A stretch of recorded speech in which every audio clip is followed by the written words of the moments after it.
ሰላም ጤና ይስጥልኝ ክቡራትና ክቡራን አድማጭ ተመልካቾቻችን ለሳቱ ያዝናቸውን ዜናዎች ወደ እናንተ እናደርሳለን። በቅድሚያም አርዕስተ ዜና። የፋኖ ኃይሎች በወሎና በጎጃም ቀጠናዎች ከተሞችን ሲቆጣጠሩ በክልሉ በአገዛዙ ኃይሎችና በፋኖ ኃይሎች መካከል ውጊያው ተጠናክሮ ቀጥሏል። በጎጃም ቀጠና ደብረ ማርቆስ ከተማ ደግሞ 4 የተሳኩ የሌሊት ኦፕሬሽኖችን መፈጸማቸውን አሳውቋል። የፋኖ የጋሸና ውሎን በተመለከተም የፋኖ ኃይሎች ታምራዊ ኦፕሬሽኖችን በቀጠናው ሲፈጽሙ መዋላቸው ተሰምቷል። አገዛዙ በበኩሉ ህዝባዊ ወያነ ሓርነት ትግራይ ህወሓትና ፋኖ እንዲሁም ሻዕቢያ በጥምረት በመሆን ጦርነት ሊከፍቱብኝ እየተዘጋጁ ነው ሲል ከሷል። ቀዳሚው መረጃችን ነው። የኤርትራው መንግስት ምላሽ ሰጠ። አስመራ የብልጽግናው አገዛዝ በብሉ ናይልና ቀይ ባህር ላይ ያንጸባረቀችው መልእክት ግራ የሚያጋባና ለማሰብ የሚከብድ ነው ብሏል። የብልጽግናው አገዛዝ በበኩሉ ኤርትራ ቀጥተኛ ያልሆነ ጸባጫሪ ተግባር እየፈጸመችብኝ ነው በማለት ለተባበሩት መንግስታት ድርጅት ከሷል። ኤርትራ ፕሬዝዳንት ታዬ አጽቀሥላሴ በፓርላማ ያደረጉትን ንግግር የተቃወመች ሲሆን አዲስ አበባ አስመራ ይህንን ጸባጫሪ ድርጊቷን እንድታቆምና የኢትዮጵያን ሉዓላዊነትና የግዛት አንድነት የምታከብር ኤርትራ ማየት እንፈልጋለን፣ ለዚህም ዓለም አቀፉ ማህበረሰብ ጫና ያድርግልኝ ስትል መጠየቋም ተሰምቷል። ሌላኛው መረጃችን ነው። ፖርቹጋላዊ እግር ኳስ ተጫዋች ክርስቲያኖ ሮናልዶ የመጀመሪያው ቢሊዮነር እግር ኳስ ተጫዋች መሆኑን ብሉምበርግ ዘግቧል። ሌላኛው መረጃችን ነው። ውድና የተከበራችሁ አድማጭ ተመልካቾቻችን ከላይ በአርዕስተ ዜና ያሰማናችሁንና ሌሎች ተጨማሪ መረጃዎችን ይዘናል። አብራችሁን በመቆየት እንድታደምጡን በትህትና በመጠየቅ ወደ ዝርዝር መረጃዎቹ እሸጋግራለሁ። ይህ ኢትዮ ዜና ነው። አብራችሁን ቆዩ። በአማራ ክልል በፋኖ ኃይሎችና በአገዛዙ ኃይሎች መካከል የሚደረገው ውጊያ ዛሬም ጉዳቶችን እያስከተለ ተጠናክሮ ቀጥሏል። የፋኖ ኃይሎች ስትራቴጂካዊ ከተሞችንና አካባቢዎችን ሲቆጣጠሩ፣ በጎጃም ቀጠና ደብረ ማርቆስ ከተማ ደግሞ የተሳኩ የሌሊት ኦፕሬሽኖችን መፈጸማቸውን አስታውቋል። የፋኖ የጋሸና ውሎን በተመለከተም የፋኖ ኃይሎች ታምራዊ ኦፕሬሽኖችን በቀጠናው ሲፈጽሙ መዋላቸው ተሰምቷል። የፋኖ ኃይሎች በወሎና በጎጃም የተለያዩ ቀጠናዎች ላይ ከተሞችን ሲቆጣጠሩ በሰሜን ሸዋና በጎንደር የተለያዩ አካባቢዎችም ውጊያዎች መቀጠላቸውን የዜና ምንጮቻችን ዘግበዋል። አገዛዙ በበኩሉ ህወሓትና ሻዕቢያ ጥምረት ፈጠሩብኝ ሲል ከሷል። በክልሉ ሰሜን ወሎ ዞን ጋሸና በአየር ኃይልና በሜካናይዝድ የታገዘ ውጊያ መደረጉን የአካባቢውን ነዋሪዎች እማኝ አድርጎ የዜና ምንጫችን ዘግቧል። መስከረም 27 2018 ዓ.ም በድሮን ጥቃትና በመድፍ ድብደባ በመፈጸም ጋሸናን የከበቡትን የፋኖ ኃይሎችን ለመመከት ከፍተኛ ትግል ሲያደርግ የነበረው የአገዛዙ ጦር አመሻሽ ላይ በሁለት ግንባሮች ፋኖ የከፈቱትን የተጠናከረ ጥቃት ተከትሎ ጦሩ ከፍተኛ ጉዳት አስተናግዷል። የፋኖ ኃይሎች ወደ ጋሸና ከተማ ሰብረው በመግባት በአገዛዙ ጦር ላይ መጠነ ሰፊ ውጊያ ከፍተው በርካታ የአገዛዙን የሰራዊት አባላት ሲያጠቁ ለፋኖ እጃቸውን የሰጡ በርካቶች መሆናቸውንም የፋኖ ኃይሎች መናገራቸውን የዜና ምንጫችን ተናግሯል። በምዕራብ ወሎ ቀጠና የምትገኘው ወረኢሉ ከተማም በፋኖ ኃይሎች ቁጥጥር ስር መግባቷን የአማራ ፋኖ ብሔራዊ ኃይል አፋብኃ አስታውቋል።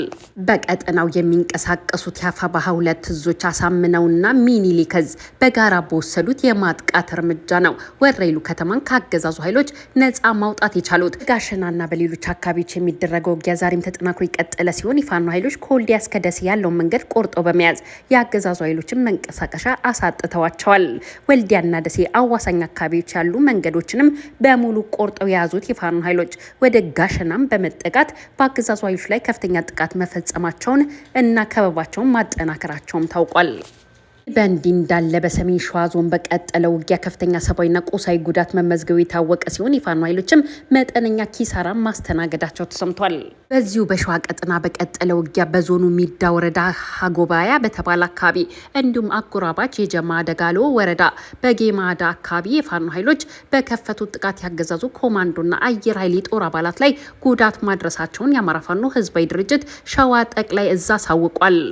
በተመሳሳይ በሰሜን ጎጃም ዞን ደቡብ ሜጫ ወረዳ ገርጨጭ ከተማ የፋኖ ኃይሎች በከፈቱት ውጊያም አዛዡን ጨምሮ በርካታ ያገዛዙ የጦር አባላት መደምሰሳቸውን የአማራ ፋኖ ብሔራዊ ኃይል ምዕራብ አማራ ቀጠና ቴዎድሮስ እዝ አሳውቋል። በዚህ ውጊያም የፋኖ ኃይሎች ገርጨጭ ከተማን በመቆጣጠር ኢንስፔክተር ስማቸው የተባሉ የፖሊስ አዛዥና የአድማ ብተና መሪዎችን ጨምሮ በርካታ ያገዛዙ የጦር አባላት ተገለዋል ሲል አፋብኃ አሳውቋል። በገርጨጭ ከተማ የነበረ 4 የሚሊሻና የአድማ ብተና አባላት ካምፕ በፋኖ ኃይሎች መሰበሩና በካምፕ ውስጥ የነበረ ወታደራዊ ትጥቅም በፋኖ መማረኩን የፋኖ የመረጃ ምንጮች ዘግበዋል። በተመሳሳይ ከባህር ዳር በቅርብ ርቀት ላይ የምትገኘው እንዳጎና ጭስ አባይ ዙሪያ የፋኖ ኃይሎች በከፈቱት የማጥቃት ውጊያ በርካታ ያገዛዙ ጦር ጉዳት አስተናግዷል ሲል የአማራ ፋኖ ብሔራዊ ኃይል ምዕራብ አማራ ቀጠና ቴዎድሮስ እዝ አስታውቋል። እዚሁ በጎጃም ቀጠና ደብረ ማርቆስ ከተማ ደግሞ 4 የተሳኩ የሌሊት ኦፕሬሽኖችን መፈጸማቸውን ያሳወቁት የፋኖ ኃይሎች በዚህም ከፍተኛ ጉዳትን በአገዛዙ ኃይሎች ላይ ማድረሳቸውን አሳውቀዋል።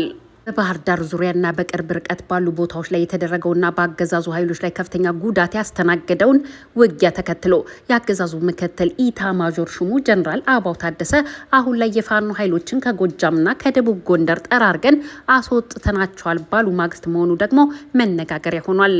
ምክትል ኢታማዦር ሹሙ ጀነራል አበባው ታደሰ ይህንን ሲሉ የፋኖ ኃይሎችን ጠራርገው ማስወጣት አይደለም አንድም የፋኖ ታጣቂን ባልማረኩበት ቀጠና መሆኑ ነገሩን የበለጠ መነጋገሪያ አድርጓል። ኤርትራ ለኢትዮጵያው መንግስት ምላሽ ሰጠች። አስመራ የብልጽግናው አገዛዝ በብሉ ናይልና ቀይ ባህር ላይ ያንጸባረቀው መልእክት ግራ የሚያጋባና ለማሰብ የሚከብድ ነው ብሏል። የብልጽግናው አገዛዝ በበኩሉ ኤርትራ ቀጥተኛና ቀጥተኛ ያልሆነ ጸባጫሪ ተግባራት እየፈጸመችብኝ ነው በማለት ለተባበሩት መንግስታት ከሷል። አስመራ ፕሬዝዳንት ታዬ አጽቀሥላሴ በፓርላማው ያደረጉትን ንግግር የተቃወመ ሲሆን አዲስ አበባ ኤርትራ ይህንን ጸባጫሪ ድርጊቷን እንድታቆምና የኢትዮጵያ ሉዓላዊነትና የግዛት አንድነት የምታከብር ኤርትራ ማየት እንፈልጋለን፣ ለዚህም ዓለም አቀፉ ማህበረሰብ ጫና ያድርግልኝ ስትል መጠየቋም ተሰምቷል። የኤርትራው መንግስት ቃል አቀባይ የማነ ገብረ መስቀል በብሉ ናይልና በቀይ ባህር አጀንዳዎች መካከል የጂኦግራፊ ግንኙነት ከህጋዊ ንጽጽር ወይም ከጂኦፖለቲካዊ ተመጣጣኝነት አንጻር አንዳችም ተመሳሳይነት የለውም ብለዋል። የማነ ቅዠት ሲሉ የጠሩት ብልጽግና ፓርቲ በቀይ ባህር ላይ የሚያራምደው ትርክት በብዙ ነውጦችና ችግሮች በሚታመሰው ቀጠና ውስጥ አላስፈላጊና ሊወገድ የሚችል ግጭት የሚቀሰቅስ ይዘት ባይኖረው ኖሮ ምንም ለውጥ እንደማያመጣና እንደማይረባ ቅዠት ቆጥሮ መተው ይቻል ነበር በማለትም አጣጥለውታል። ኢትዮጵያ ኤርትራ ፋኖ ህዝባዊ ወያነ ሓርነት ትግራይ ህወሓትን ጨምሮ ጦርነት ሊከፍቱብኝ በቅንጅት እየሰሩ ነው ስትል ከሰሰች። በወልዲያ በተፈጸመው ጥቃትም ተሳትፈዋል ብላለች። ኢትዮጵያ በውጭ ጉዳይ ሚኒስትሯ በኩል የኤርትራ መንግስትና ህዝባዊ ወያነ ሓርነት ትግራይ ህወሓት ጽምዶ በተሰኘ አዲስ ጥምረት ስር ኢትዮጵያን ለመውጋት እየሰሩ ነው ሲል ከሷል። በተጨማሪም በቅርቡ በአማራ ክልል ወልዲያ ከተማን ለመያዝ በፋኖ ታጣቂዎች በተፈጸመ ጥቃት ውስጥ 2 ተዋናዮች ተሳትፈዋል ሲልም ከሷል። ውጭ ጉዳይ ሚኒስትሩ ዶክተር ጌዲዮን ጢሞቴዎስ የተባበሩት መንግስታት ድርጅት ዋና ጸሐፊ ለሆኑት አንቶኒዮ ጉተሬዝ መስከረም 22 ቀን 2018 ዓ.ም በጻፉት ደብዳቤ በኤርትራ መንግስትና በህዝባዊ ወያነ ሓርነት ትግራይ ህወሓት አጀንዳ መካከል ያለውን ቅንጅት ባለፉት ጥቂት ወራት ይበልጥ ግልጽ ሆኗል ብለዋል። ሚኒስትሩ ጥምረቱ በኢትዮጵያ ላይ ጦርነት ለመክፈት በንቃት እየተዘጋጀ ነው ሲሉ ገልጸው ሁለቱም ተዋናዮች የግጭቱን አድማስ ለማስፋት እንደ ፋኖ ያሉ ታጣቂ ቡድኖችን በገንዘብ በመደገፍ በማሰባሰብና በመምራት ከሷል። ዜና ምንጫችን አዲስ ስታንዳርድ የተመለከተውን ደብዳቤ ዋቢ አድርጎ እንደዘገበው የኤርትራ መንግስትና ህዝባዊ ወያነ ሓርነት ትግራይ ህወሓት በቅርቡ በአማራ ክልል ወልዲያ ከተማን ለመያዝ በፋኖ ታጣቂዎች በተካሄደው ጥቃት ውስጥ ተሳትፈዋል ብሏል። ሚኒስትሩ ህወሓት አዛዦችና ተዋጊዎች በዘመቻ ውስጥ በቀጥታ ተሳትፈዋል ሲልም ገልጿል። ሚኒስትሩ በጻፉት ደብዳቤ በወልዲያ ከተፈጸመው ጥቃት በተጨማሪ በራያና ወልቃይት ግጭቶች መከሰታቸውንም ጠቁሟል። እነዚህ ድርጊቶች በፌዴራል መንግስትና በህዝባዊ ወያነ ሓርነት ትግራይ መካከል የተደረሰውን የፕሪቶሪያ ስምምነት መጣሱንም ገልጸዋል። የኢትዮጵያ መከላከያ ሰራዊት የመከላከል አቋም እንደያዘና ከፍተኛ የትዕግስት እርምጃ እንደወሰደም ጠቅሶ ነገር ግን ይህ ትዕግስት ገደብ አለው ሲልም አስጠንቅቋል። ደብዳቤው ኤርትራን የነዚህ አስከፊ ድርጊቶች ዋነኛ ነዳፊ በማለት የከሰሰ ሲሆን በፋይናንስ ቁሳዊ ፖለቲካዊ ድጋፍ አማካኝነት ግጭቶችን እያካሄደች ነው ብሏል። ጌዲዮን ኢትዮጵያ የባህር በር ለማግኘት ባላት ፍላጎት ኤርትራ ስጋት እንደገባት በመግለጽ ኢትዮጵያን የማተራመስና የመከፋፈል ዓላማ እንዳላትም በጽሁፋቸው ገልጸዋል። ሚኒስትሩ ኤርትራ ጸባጫሪነትን እንደ ቅድመ መከላከል እርምጃ ትጠቀማለች ሲሉ ገልጸው ይህም ኤርትራ ለ10 ዓመታት ኢትዮጵያን ለማተራመስ ስትጠቀምባቸው የነበሩ ሰበቦች ናቸው ብለዋል። ጌዲዮን ጢሞቴዎስ ኢትዮጵያ የባህር በርን በሰላማዊ መንገድ ለማግኘት ቁርጠኛ መሆኗን ዳግም ያረጋገጡ ሲሆን መንግስት ለኤርትራ ለኢትዮጵያ የሚጠቅም ተቋማዊ ኢኮኖሚያዊ ዘዴዎችን እንደሚፈልግም አጽንኦት ሰጥተውታል። ሚኒስትሩ ኢትዮጵያ ለድርድር ዝግጁ መሆኗን በማረጋገጥ ኤርትራ ቀጥተኛና ቀጥተኛ ያልሆኑ ጸባጫሪ ሲል የጠራውን ድርጊቶች እንድታቆምና የኢትዮጵያን ሉዓላዊነትና የግዛት አንድነት እንድታከብር ዓለም አቀፉ ማህበረሰብ ጫና እንዲያደርግም አሳስበዋል። ጌዲዮን ዓለም አቀፉ አጋሮች በቀይ ባህር ጉዳዮች ላይ ብቻ ሳይሆን በአጠቃላይ በአፍሪካ ቀንድ ሰላምና መረጋጋት በሚነኩ ሰፋፊ ቀጠናዊ ጉዳዮችን በተመለከተ በኢትዮጵያና በኤርትራ መካከል ገንቢ ውይይትና ትብብር ለማሳደግ ጥረታቸውን እንዲቀጥሉም ጠይቀዋል። በሐምሌ ወር የኢትዮጵያው የውጭ ጉዳይ ሚኒስትር ለአሜሪካዊ የውጭ ጉዳይ ሚኒስትር ማርኮ ሩቢዮ በላኩት ደብዳቤ ኤርትራ ከህዝባዊ ወያነ ሓርነት ትግራይ ህወሓት አንጃና ከሌሎች ታጣቂ የፋኖ ቡድኖች ጋር በመተባበር ሰፊ ጥቃት ለመሰንዘር እየተባበሩ ቅንጅት ጠሩ ነው ሲል መክሰሱም ይታወሳል። በተጨማሪም ኤርትራ ተደጋጋሚ ቀስቀሳዎችን፣ የግዛት ወረራና ኢትዮጵያን ለማተራመስ ታጣቂ ቡድኖችን በገንዘብ በመደገፍ ወቅሰዋል። ጌዲዮን እንዲህ ያሉ ድርጊቶች ዓለም አቀፍ ሕግን እንደሚጥሱና በአፍሪካ ቀንድ ያለውን ደካማ ሰላምና ጸጥታ አደጋ ላይ እንደሚጥሉ ማስጠንቅቋል ሲል አዲስ ስታንዳርድ ዘግቧል። ፖርቹጋላዊ እግር ኳስ ተጫዋች የመጀመሪያው ቢሊዮነር እግር ኳስ ተጫዋች ሆነ። ክርስቲያኖ ሮናልዶ በብሉምበርግ ዘገባ መሰረት የመጀመሪያው እግር ኳስ ተጫዋች ቢሊዮነር ሆኗል።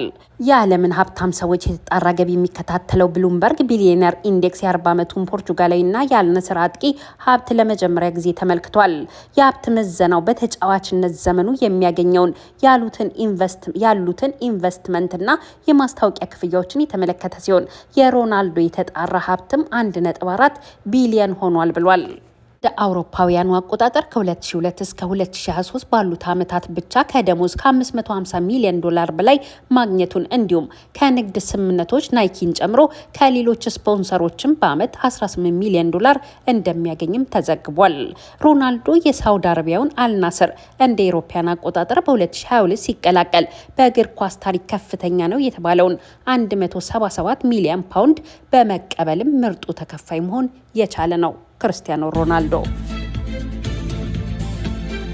ውድና የተከበራችሁ አድማጭ ተመልካቾቻችን እኛም ለሰዓቱ የያዝናቸው መረጃዎች እነዚህን ይመስሉ ነበረ። ወዳችሁና ፈቅዳችሁ ስላዳመጣችሁን አብራችሁን ስለነበራችሁ ከልብ አመሰግናለሁ። ለቤታችን አዲስ ከሆናችሁ ሰብስክራይብ፣ ላይክ እና ሼር በማድረግ ቤተሰብ እንድትሆኑን በትህትና በመጠየቅ እሰናበታለሁ። ሰላም ለኢትዮጵያ፣ ሰላም ለሰው ልጆች ሁሉ ይሁን። ቸር ያሰማን። ሻሎም